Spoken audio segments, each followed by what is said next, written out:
Hello friends, জয় শ্রীরাম।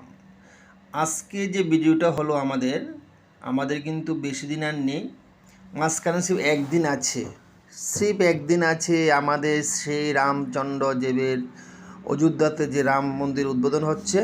সির্ফ একদিন আছে। আপনারা সবই তো তৈরি, তো আমরাও তৈরি হয়ে আছি। এখন যাব আমরা ওখানে রাম মন্দিরে। কত সুন্দর দেখুন, কত মানুষ ওখানে গিয়ে পৌঁছে গেছে অলরেডি। কত মানুষ গিয়ে পৌঁছে গেছে। যারা আমরা যাইনি তারা কিন্তু একদম রেডি হয়ে যান।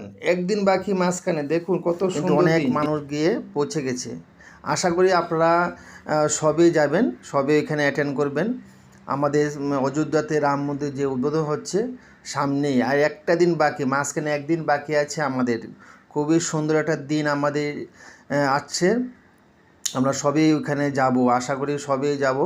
আমরা কিন্তু নিরামিষ ভোজন কিন্তু শুরু হয়ে গেছে আমাদের নিরামিষ ভোজন শুরু হয়ে গেছে। আগামী 22 তারিখ অবধি আমরা কিন্তু নিরামিষ ভোজন করব এবং ঠাকুরের আরাধনা করব।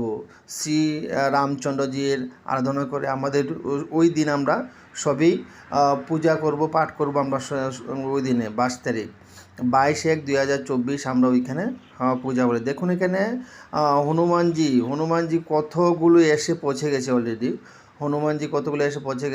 দেখুন কত সুন্দর লাগছে। জয় শ্রীরাম, জয় হনুমানজি। দেখেন কতগুলো এসেছে।